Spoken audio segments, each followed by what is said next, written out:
प्यारे बच्चों, सबसे पहले भारत चीन सीमा पर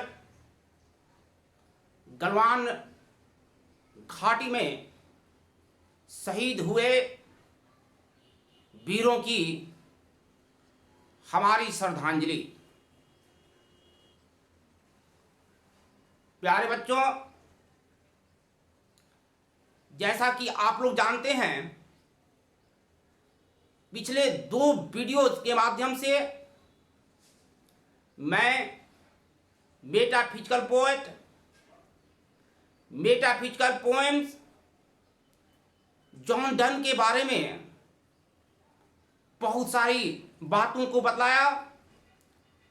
आपकी कोर्स ऑफ स्टडी में पोएम के ठीक ऊपर जो कवि का परिचय दिया गया है, मैंने उसका भी लाइन बाय लाइन हिंदी बोलकर, हिंदी पढ़ाकर आपको जॉन डन का अच्छी तरह से जानकारी दिया।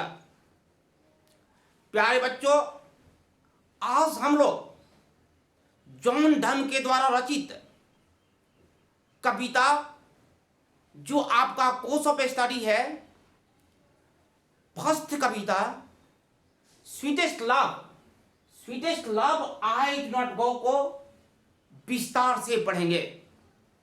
प्यारे बच्चों, सबसे पहले कविता को पढ़ने से पहले स्टेंजा नंबर फर्स्ट में, यहां पर देखो, स्टेंजा नंबर फर्स्ट के सबसे नीचे की लाइन में, यहां पर सबसे नीचे की लाइन में हम अंडरलाइन कर रहे हैं। यहां देख लो, एक फ्रेज आया है, फेन डेथ।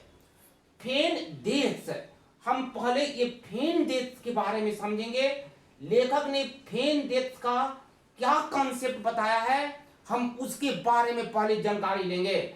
यहां देखो, फेन, FAIN, यहां से देखना, फेन डेथ, DEA, ये आपका फेन डेथ है। ध्यान दो बच्चों, ये फेन डेथ क्या है। सबसे पहले हम ये फेन डेथ का कॉन्सेप्ट को जानेंगे, तब आपको फर्स्ट स्टेंजा अच्छी तरह से समझ में आएगा। देखो, हम आपको PDF में पूरी ओल्ड इंग्लिश का मॉडर्न कर हम आपके पास भेजे थे। सभी लड़के जरूर उन बातों का अध्ययन कर चुके होंगे। इन कविताओं में, जॉन डन के सभी कविताओं में लगभग, खास करके जो आप पढ़ रहे हैं, हम लोग इसी का चर्चा करें।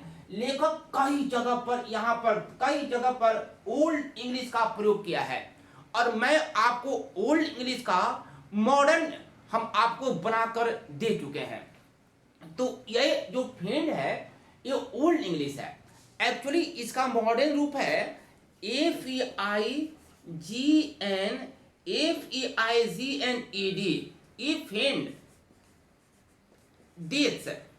ये फेन डेथ का मतलब क्या होता है, झूठी मृत्यु। यहां पुलर है, बहुत सारा डेथ के यहां जिक्र है, हम बताएंगे।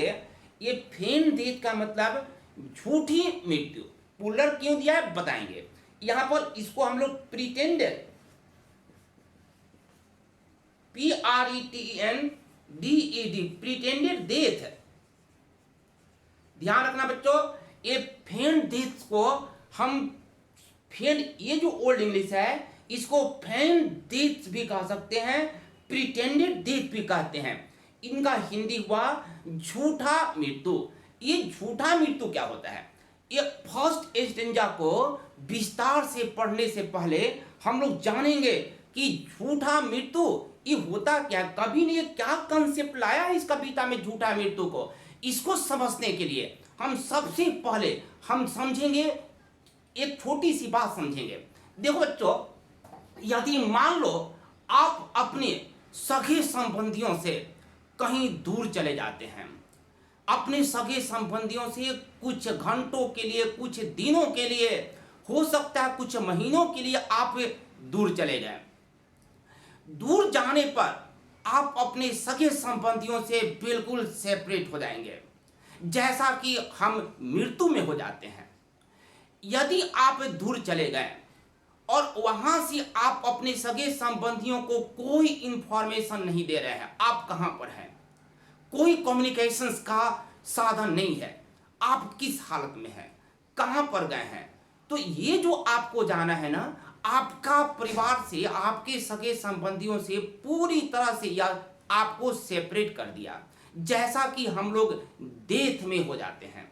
लेकिन ध्यान रखना, जब किसी की मृत्यु आती है, डेथ है, तो वहां से उस मनुष्य का अब रिटर्निंग नहीं है, उसकी एग्जिस्टेंस हमेशा के लिए समाप्त हो गया है। ये जो डेथ है, इसको हम लोग ट्रू डेथ कहते हैं, क्योंकि यह आपकी परमानेंट सेपरेशन हो गई दुनिया से, अपने सगे संबंधियों से परमानेंट सेपरेशन हो गई। लेकिन आप कुछ घंटा, कुछ मिनट या कुछ महीना के लिए अपने सगे संबंधियों से दूर जाते हैं और कोई इंफॉर्मेशन आप उनको नहीं दिए, आप कहाँ हैं, किस हालत में है, इसकी कोई इंफॉर्मेशन नहीं मिल रहा है, तो यह भी एक प्रकार का डेथ का रूप है। लेकिन बच्चों याद रखना, ये डेथ, ये आपका परमानेंट डेथ नहीं है, इसको हम लोग टेम्पररी डेथ कहते हैं। लेखक ने इस कविता में इसी टेम्पररी डेथ का जिक्र किया है। तो आपको हम पुनः बता दें कि ये टेम्पररी डेथ मीन अस्थायी मृत्यु किसे कहते हैं। आप यदि अपने सगे संबंधियों से काफी दूर चले गए और उसके बाद आप अपने सगे संबंधियों को कोई इंफॉर्मेशन नहीं दिए, नो इंफॉर्मेशन, आप कहां पर हैं, किस हालत में हैं, आपके बारे में कोई किसी की जानकारी नहीं है, तो यह एक डेथ का ही रूप है। लेकिन हम याद रखना, ये परमानेंट डेथ नहीं है, क्योंकि परमानेंट डेथ के बाद मनुष्य की कोई रिटर्निंग नहीं है। लेकिन इस डेथ के बाद, यानी अस्थायी, जिसको हम लोग टेम्पररी डेथ कहते हैं, इस टेम्पररी डेथ के बाद आपकी रिटर्निंग है। अतः लेखक ने जो टेम्पररी सेपरेशन है, लेखक ने इस टेम्पररी सेपरेशन को टेम्पररी सेपरेशंस को मॉक डेथ कहा है, टेम्पररी सेपरेशंस को प्रिटेंडेड डेथ कहा है, टेम्पररी सेपरेशंस को फॉल्स डेथ कहा है। इसको हम हिंदी में झूठा मृत्यु कह सकते हैं। यदि आप लोग झूठा मृत्यु की कंसेप्ट समझ गए, आपके पास यदि झूठा मृत्यु क्या है इस बात को समझ गए, तो ये कविता का फर्स्ट स्टेंजा आपको समझने में बहुत आसानी होगी। देखो, लेखक, ध्यान से सुनना बच्चों, लेखक यानी पोएट, सॉरी यहाँ लेखक, चलो कोई बात नहीं, पोएट अपनी पत्नी से, अपनी पत्नी एनीमोर से, अभी हम आपको इस पत्नी का नाम बताएंगे। पत्नी का नाम था एनीमोर, ANNEMORE, जॉन डन की पत्नी एनीमोर। ध्यान रखना, जॉन डन की पत्नी एनीमोर। तो कभी अपनी पत्नी एनीमोर से बहुत लव करता है, बिल्कुल पायस लव, हेवनली लव करता है। ऑन द अदर हैंड, उनकी पत्नी भी अपने हस्बैंड से यानी पोएट से बहुत प्यार करती है। इस कविता से तो ऐसा ही प्रतीत होता है कि कभी की पत्नी एनीमोर अपने हस्बैंड से एक पल भी बिछुड़ना नहीं चाहती हैं। उनको अपने हस्बैंड से यानी जॉन डन से एक पल का बिछड़न भी बर्दाश्त नहीं है, बियरेबल नहीं है। वह बिल्कुल बियर नहीं कर सकती हैं कभी को अपने से अलग होना। उनकी इस प्यार को देखकर, इस हेवनली लव को देखकर कभी काफी असमंजस में है, काफी दुविधा में है। कभी सोचता है कि ये हमसे इतना प्यार करती हैं, यदि और एक पल की बिछड़न भी इनको बर्दाश्त नहीं है, और यदि मेरी मृत्यु हो जाए, यानी कभी की मृत्यु हो जाए, तो ये मृत्यु के बाद का जो पल आएगा, ये एनीमोर हमारी वाइफ है, मेरी वाइफ, इसको कैसे बियर करेंगी, कैसे सहेंगी। ऐसा कुछ सोचा जाए, ऐसा कुछ किया जाए कि यह यदि हमारी मृत्यु हो जाती है, तो यह इसको अच्छी तरह से हमारे मृत्यु के बाद का जो दुख वाली समय है, जो पीड़ाजनक पीड़ा वाली जो समय है, जो इनकी सफरिंग होगी, वह इसको अच्छी तरह से सह ले। अतः कभी सोचते हैं कि क्यों नहीं हम इनसे बार बार सेपरेशन ले, बार बार इनसे बिछड़न ले। हम इनसे बार बार बिछड़न लेंगे। यदि मान लीजिए हम अपनी पत्नी से, लेखक बोलते हैं कि यदि हम अपनी पत्नी से 2 दिन के लिए कहीं दूर चल जाएं तो ये मेरे बिना 2 दिन तक रहेंगी, फिर हम वापस आएंगे, फिर हम 2, 4, 5 दिन, 10 दिन, महीना दिन, जो भी पीरियड हो, उसके बाद पुनः हम इनसे पुनः अलग जाएंगे। चाहे वह 1 माह के लिए जाए, 1 सप्ताह के लिए आए, 2 दिन के लिए जाए, उससे मतलब नहीं है।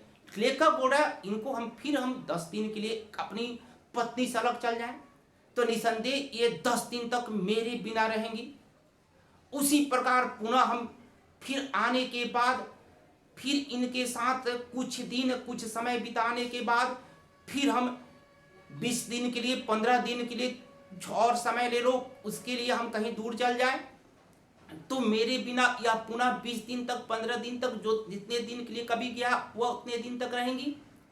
और इस प्रकार से रहते रहते, मेरे बिना रहते रहते, यह मेरे बगैर रहने का एक आदत इन्हें लग जाएगी। और इसी दरमियान यदि मेरी मृत्यु हो गई तो मेरे बिना ये रहने का कला सीख लेंगी। इनकी जो सफरिंग होगी, इनकी जो पीड़ा होगी, निसंदेह मेरे मृत्यु के बाद जरूर कुछ कम होगी। लेखक ने इसको बार बार अपने को अलग करने का जो प्रक्रिया है, अपने पत्नी से बार बार अलग होने की जो इन्होंने अवधारणा निकाली, लेखक ने इसी को फेन डेथ कहा है। लेखक इसी को फॉल्स डेथ कहा है, प्रिटेंडेड डेथ कहा है। तो बच्चों जरूर समझ गए होंगे कि लेखक अपनी पत्नी से बार बार दूर क्यों जाना चाहता है। लेखक अपनी पत्नी से बार बार दूर इसलिए जाना चाहता है ताकि उन्हें अपने पति के बिना, यानी लेखक के बिना, लेखक यानी पोएट के बिना इनको रहने का आदत पड़ जाए, कवि के बिना इनको रहने का आदत पड़ जाए। और इसी दरमियान कहीं कवि की मृत्यु हो गई तो मृत्यु की बाद की जो पीड़ा होगी उसमें थोड़ी कमी आ जाए, उसको सहने की कला सीख लें। कभी इसी थॉट से कभी इसी थॉट को लेकर उनको अपने को अपनी पत्नी से बार बार अलग करने का कोशिश करता है। तो यदि आप इस बात को समझ गए, हालांकि जो कुछ भी अभी हम बात बताएं वो आपके पोएम में लिखा नहीं है, इसको आपको सेंस निकालना है। सेंस निकाल के ही समझना है कि आखिर में कभी अपनी पत्नी से दूर क्यों जाना चाहता है। ये आपसे क्वेश्चन पूछेंगे हम, इस फर्स्ट स्टेंजा पढ़ाने के बाद आपसे ये क्वेश्चन जरूर पूछेंगे। तो चलिए, ये जब आपको फेंड डेथ की अवधारणा यानी कॉन्सेप्ट समझ में आ गया, ये आपको समझ में आ गया कि कभी क्यों बार बार अपनी पत्नी से सेपरेशन यानी बिछड़न लेता है, ये आपको समझ में आ गया। तो हम लोग अब कविता की फर्स्ट स्टेंजा पढ़ेंगे।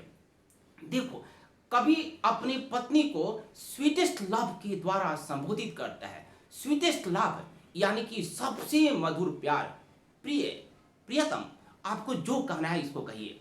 तो लेखक बोलता है, ध्यान देना, sweetest love, I do not go for weariness of दी।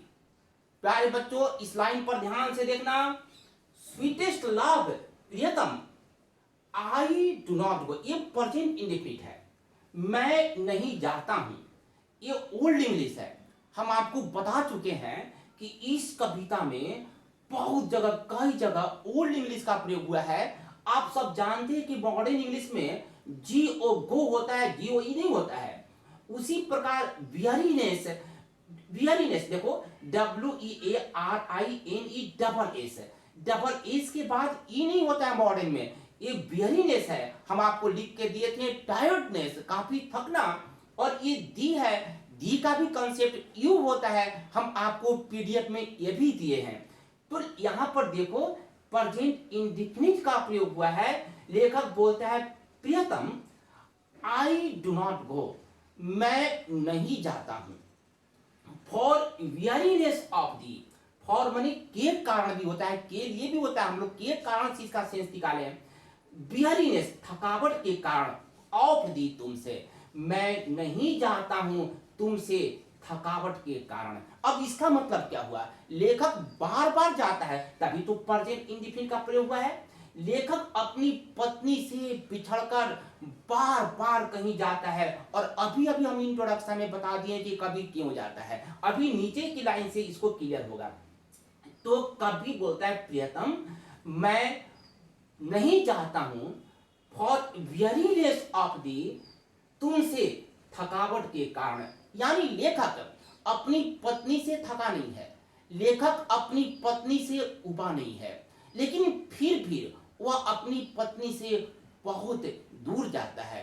क्यों जाता है अभी सब मालूम चलेगा, इसका कॉन्सेप्ट हम आपको बता भी दिए हैं कि कभी कभी अपनी पत्नी से दूर जाता है, ये उनकी बार बार की शैली है।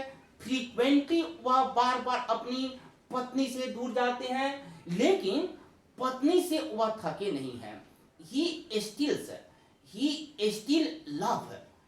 he still loves as much as ever before. He still loves her as much as ever before, यानी वह अभी भी उतना ही प्यार करते हैं जितना कि वह अपनी पत्नी से पहले करते हैं। इसलिए पहले करते थे, इसलिए कभी अपनी पत्नी से थक कर उब कर नहीं जा रहे हैं, बल्कि क्यों जा रहे हैं अभी आपको मालूम चलेगा। ये फर्स्ट लाइन हुआ स्वीटेस्ट लव, मैं नहीं जाता हूं आपसे थक कर, यानी कभी अपनी पत्नी से थका नहीं है, अपनी पत्नी से उबा भी नहीं है। नॉर न ही इन होप, न ही इस आशा में द वर्ल्ड कैन शो, ये दुनिया दिखा सकती है। देखो न ही इस आशा में, न ही इस आशा में। हम एक चीज यहाँ पर रोक कर एक छोटा सा बात बताते, क्या यहाँ आप लोग समझ रहे हैं कि मैं नहीं जाता हूं यानी कभी जाता है, ये कैसा लैंग्वेज का प्रयोग किया है। यदि हम आपसे कहेंगे, यदि मैं आपसे कहेंगे कि मैं बाजार नहीं जाता हूं सब्जी खरीदने के लिए, बल्कि किताब खरीदने के लिए, तो इसका क्या मतलब हुआ कि मैं बाजार जाता हूं सब्जी खरीदने के लिए नहीं, बल्कि किताब खरीदने के लिए। मैं बाजार जाता हूं सब्जी खरीदने के लिए नहीं, बल्कि किताब खरीदने के लिए। मतलब मैं बाजार जाता हूं, लेकिन मैं सब्जी नहीं खरीदना है, मुझे किताब खरीदना है। इस बात को समझना, लेखक इस तरह से लैंग्वेज का प्रयोग किया है। हम चाहते हैं कि एक बार और बता दें, हम आपको ऐसे बोले कि मैं बाजार नहीं जाता हूं, तो पहले ही नहीं समझ जाओ कि मैं बाजार नहीं जा रहा हूं, पहले आगे सुनो।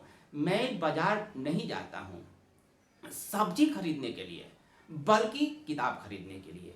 इसका मतलब हुआ कि मैं बाजार जाता हूं, लेकिन मुझे सब्जी नहीं खरीदनी है, मुझे क्या करना है, मुझे किताब खरीदना है। इसी सेंस में लेखक यहां बोल रहा है। देखो बच्चों, sweetest love I not go for weariness of thee, एक for weariness of thee sweetest love, मैं नहीं चाहता हूं फॉर वेरीनेस ऑफ दी, आपसे थक कर। लेखक बोलता है स्वीटेस्ट लव, मैं आपसे थक कर नहीं जाता हूं। इसका मतलब हुआ कि लेखक जा रहा है, लेकिन अपनी पत्नी से थका नहीं है। आगे देखते हैं। नॉर का मतलब क्या था, न ही इन होप, आशा में, द वर्ल्ड कैन शो, दुनिया दिखा सकती है, अ फीटर लव, और भी मधुर प्यार, फॉर मी, मेरे लिए। लेखक बोलता है कि मैं इस आशा में भी आपसे फ्रीक्वेंटली दूर नहीं जाता हूं कि दुनिया मेरे लिए और भी कोई सुंदर लड़की दिखा सकती है या दिखा सकता है। मैं इस दुनिया में आपसे सुंदर प्यार पा नहीं सकता, आप ही हमारी सबसे पायस लव है, आप ही हमारी सबसे हेवनली यानी स्वर्गीय लव है। I can not find out any other love more beautiful than you. लेखक बोलता है कि आपकी अपेक्षा मैं इस दुनिया में और कहीं पर कोई सुंदर लड़की को नहीं पा सकता हूं। दुनिया हमें आपसे अच्छा कोई प्यारा सा लव नहीं दिखा सकता है, कहीं पर आपसे सुंदर लव मुझे नहीं मिल सकता है, आपसे प्यारा लव मुझे नहीं मिल सकता है। एक बार फिर से देखो बच्चों, नॉट इन दी होप, नहीं इस आशा में, दी वर्ल्ड कैन शो, दुनिया दिखा सकती है, इस आशा में भी मैं नहीं चाहता हूं कि दुनिया मुझे दिखा सकती है। अब फीटर लव, एक और ही अच्छा सा प्यारा सा लव फॉर मी, मेरे लिए इस दुनिया में आपसे प्यारा लव कहीं कोई नहीं है। आपसे प्यारा खूबसूरत सुंदर सी लड़की कोई नहीं है जो हमें इतना प्यार दे सके जितना प्यार आप मुझे देती हैं। आप तो मेरी बहुत ही पायस लव है, हेवनली लव है। तो फिर क्वेश्चन ये उठता है कि कभी अपने पत्नी को इतना प्यार करता है तो फिर जाता क्यों है बार बार। हम कॉन्सेप्ट बताए थे शुरू में, तो देखो लेखक आगे क्या बोलता है, बल्कि सिंस डाइट, सिंस बने चूंकि, आई मस्ट डाई, देखो ओल्ड इंग्लिश है, लेखक बोलता है क्योंकि मैं अवश्य मर जाऊंगा, मस्ट का मतलब गागी के अर्थ में है, क्योंकि मैं अवश्य मर जाऊंगा, एट लास्ट माने अंततः, अंत में, अंत में अवश्य मर जाऊंगा। लेखक को ऐसा लगता है कि हो सकता है कि हम अपनी पत्नी से पहले ही मर जाएं, तो लेखक बोलते हैं कि मैं अंततः यानी एट लास्ट अवश्य मर जाऊंगा। लेखक की ऐसी संभावना दिख रहा है कि शायद लेखक मर जाए, अपनी पत्नी से पहले उनकी मृत्यु हो जाए। ये इट है, इट इज बेस्ट। इस लाइन को समझना ये थोड़ा डिफिकल्ट आपको लगेगा, लेकिन समझने के बाद बहुत ही इजी हो जाएगा। It is best, it is best माने यह अच्छा है, टू यूज माई सेल्फ, देखो ये माई सेल्फ है, ओल्ड इंग्लिश है, यह अच्छा है टू यूज माई सेल्फ, अपने आप को यूज करना, माई सेल्फ माने अपने आप को यूज करना, अपने आप को उपयोग में लाना अच्छा है, इन जेस्ट, हंसी मजाक में। लेखक कह रहा है कि अंततः तो मैं एक दिन मर ही जाऊंगा, तो यह अच्छा है कि मैं अपने आप को हंसी मजाक में यूज करूं, यानी कि मैं हंसी मजाक करूं।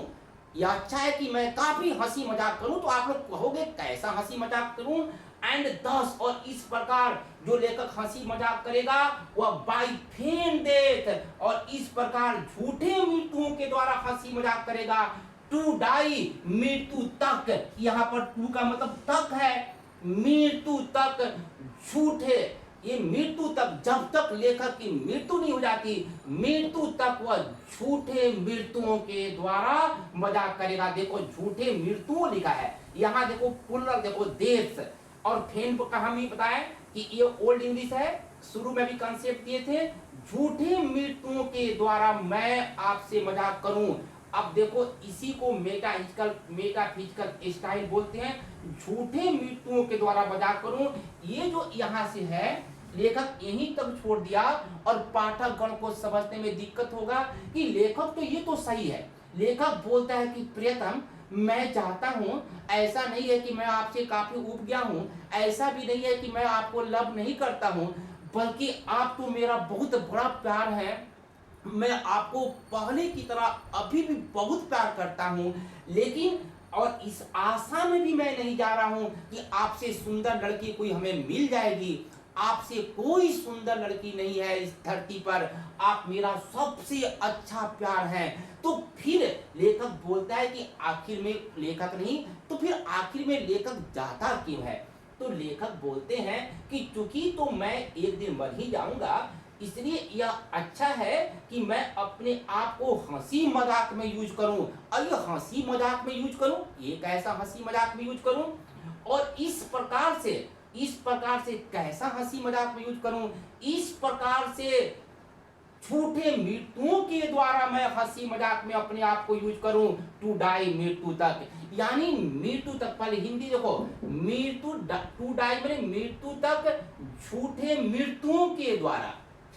आपसे हम क्वेश्चन पूछेंगे, लेखक मृत्यु तक अपनी पत्नी से कैसा मजाक करना चाहता है। लेखक मृत्यु तक अपने पत्नी से, जब तक लेखक की मृत्यु नहीं हो जाती, लेखक अपनी पत्नी से झूठे झूठे मृत्युओं का मजाक करता है। अब ये झूठे झूठे मृत्युओं क्या है, तो आपको हम अभी बता दिए कि ये झूठा मृत्यु का मतलब, और मृत्युओं बार बार बहुत सारा पूरा लिखा है, झूठे मृत्युओं का मतलब बार बार अपनी पत्नी से अलग होना। हम जस्ट इस पंक्ति को पढ़ाने से पहले फेन डेथ का कॉन्सेप्ट आपको इसीलिए बता दिए। अब आपसे क्वेश्चन पूछा जाएगा कि ये झूठे मृत्युओं के द्वारा कभी कैसा मजाक करना चाहता है, ये क्या झूठे मृत्यु है? तो हम आपको बोले ना कि झूठे मृत्युओं का मतलब होता है कि वह बार बार अपनी पत्नी से अलग होना चाहता है। 2 दिन अलग हो, फिर 1 माह के लिए अलग हो, 10 दिन के अलग हो, 5 दिन के अलग हो, ताकि बार बार कभी अलग होता रहेगा और इस प्रकार का वह गेम उस जेस्ट अप्लाई करता रहेगा। इस प्रकार का वह जेस्ट को खेलता रहेगा, मजाक का आनंद लेता रहेगा। तो इससे होगा कि उसकी पत्नी जो कभी से इतना प्यार करती है कि वह एक पल भी कभी के बिना नहीं रह सकती, वह बार बार कभी जब अपनी पत्नी से दूर जाएंगे तो निसंदेह दूर जाते जाते कभी की पत्नी कभी के बिना रहना सीख जाएगी और इस प्रकार से कभी कभी की पत्नी एनीमोर अंततः मृत्यु के बाद, कभी की मृत्यु के बाद वह रहना सीख जाएगी और उनकी जो पीड़ा है उसमें थोड़ा सा कमी जरूर आएगा। तो इस प्रकार से फर्स्ट स्टेंजा समाप्त हुआ। तो आपने फर्स्ट स्टेंजा का एक बार जल्दी से समरी सुन लीजिए। फर्स्ट स्टेंजा में कवि बोलता है, कवि अपनी पत्नी से काफ़ी दूर जाता है उन्हें यह बताने के लिए कि जब अचानक कभी पत्नी की मृत्यु हो जाए तो यदि लेखक अपनी पत्नी से दूर, लेखक यहाँ पर हम कई जगह लेखक बोल दिए, लेखक भी कोई उतना वो कोई गलत नहीं है, लेकिन कवि बोलना ज़्यादा उचित रहेगा। तो कवि अपनी पत्नी से बार बार सेपरेट हो रहा है ताकि सेपरेट होते होते, विचलन होते इनको कभी के बिना रहने की आदत लग जाए और इसीलिए कवि बार बार अपनी पत्नी से दूर जाता है। तो यहाँ पर हम आपको 2 क्वेश्चन हम आपको देंगे पीडीएफ में लिखकर और आपसे पूछेंगे भी। यदि मान लीजिए यदि आपको यहाँ दिख रहा हो, 1 मिनट, चलिए हम आपको बोल देते हैं। पहला क्वेश्चन है, why does the poet want to go far from his beloved wife? क्यों लेखक, क्यों कवि अपनी प्रिय पत्नी से दूर जाना चाहता है? ये पहला क्वेश्चन। एंड दूसरा क्वेश्चन है, what type of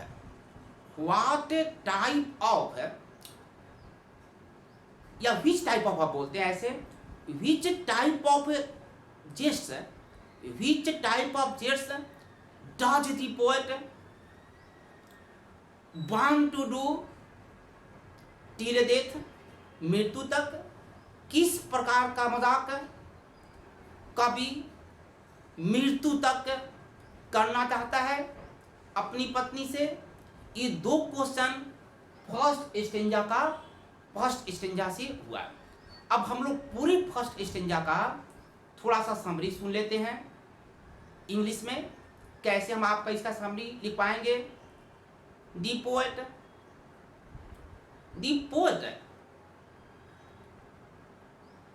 takes a firm decision to go away from his beloved wife.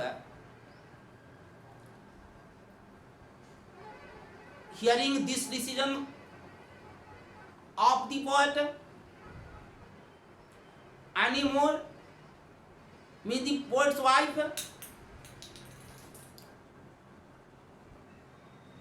was heartbroken. She starts mourning. The poet advises her not to mourn because his departure far from her does not have any prejudice. He still loves her as much as ever before. The poet wants to teach her how to bear the pang of real separation's death. If it comes before her, therefore the rehearsal of death is needed. By taking frequent separations from her, therefore the poet decides to go far from her. This one is the brief summary of this first stanza. Now let us move to the second stanza. Continuing his argument, अपने तर्क को आगे बढ़ाते हुए कवि ने अपनी प्यार की तुलना सूर्य से किया है। देखो ये बड़ा दिलचस्प लाइन है। कवि बोलते, पहले इस लाइन को पढ़ने से पहले समझ लो, कवि बोलते हैं उस सूर्य को देखो, वो कितना निष्ठुर है, कितना वह फेथलेस है। वह कल शाम को गया, कल शाम को गया मीन्स वह कल गया और आज सुबह में आया है। आप जानते हैं कि सूर्य संध्या को या जो भी को शाम को चला जाता है और अगले दिन सुबह में लौटता है, और उसके जाने और लौटने के दरमियान उसके बारे में कोई इंफॉर्मेशन नहीं मिलता। वह कहां गया, किस जगह पर गया, और रोज रोज वो जाता है। उसकी जो गति है ना, उसका जाना मैकेनिकल अफेयर है, एक रूटीन वे है। उसके पास प्यार करने का कोई सेंस नहीं है, प्यार की उसके पास कोई इच्छा नहीं है। लेखक इसका मतलब क्या हुआ, यदि सूर्य चला गया और उसकी प्यार, मान लो उसकी प्यार पृथ्वी है, मान लो उसकी प्यार हम लोग हैं, यदि वह चला गया तो बीच में आप कितनों पुकारते रहो, कितनों सूर्य को याद करते रहो, वह कभी लौटने वाला नहीं है। वह जब भी लौटेगा तो अपने रूटीन से लौटेगा। जब भी वह वापस पृथ्वी पर आएगा तो वह अपने टाइम पर आएगा। लेखक बोलता है कि यदि सूर्य के पास प्यार करने का थोड़ा सा भी सेंस होता तो वह बीच में भी आ सकता था, वह कभी बीच में नहीं आता। उसके पास कोई सेंस नहीं है, प्यार की उसके पास अवधारणा ही नहीं है। प्यार करने के ना उसके पास सेंस है, ना उसके पास जिज्ञासा है, कोई इच्छा नहीं है। आप कहेंगे किससे प्यार करने का, अरे किसी से। मान लो हो सकता है कि हम ही लोग, हम पृथ्वीवासी सूर्य से बहुत ज्यादा प्यार करते हैं और करते भी हैं, या मानते हैं कि सूर्य की सबसे, हम लोग ऐसे बोले कि सूर्य की प्यार पृथ्वी है। और जब सूर्य चला गया शाम को और रात में, मान के चलो कि रात में, मध्य रात्रि में पृथ्वी चिल्लाए कि आ जाओ, सूर्य को चिल्लाए कि आप आइए, तो बताओ कोई सूर्य आएगा? और यदि उसके पास प्यार की तनिक सा भी सेंस होता तो वह तुरंत आ जाता, लेकिन वह आने वाला नहीं है। वह जब भी आएगा तो हमें दूसरे दिन सुबह में आएगा। लेखक बोलता है कि यहाँ तक कि वह पता नहीं कितनी लंबी दूरी पर जाता है, उसकी छोटा सा रास्ता भी नहीं है, वो पता नहीं कितना दूर चला गया है, उसकी रास्ते का लघु रूप भी नहीं है। लेखक कहता है मुझसे मत घबराना, मुझसे मत डरना, मैं तुम्हारे बुलाने पर शीघ्र आ जाऊंगा।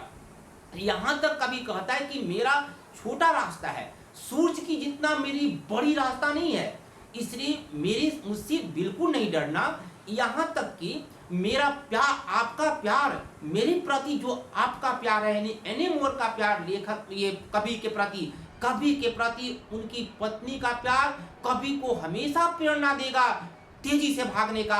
अतः वह कभी भी अपने प्यार के पास तेजी से भागेगा, क्योंकि उसके पास प्यार का पंख है, उसके पास अपनी पत्नी का प्यार का प्रेरणा है। वह सूरज की तरह नहीं है। ये इसका सेंस है। तो चलिए हम लाइन देख लेते हैं। यस्टरनाइट, यस्टरनाइट देखो ओल्ड इंग्लिश है, कल की रात।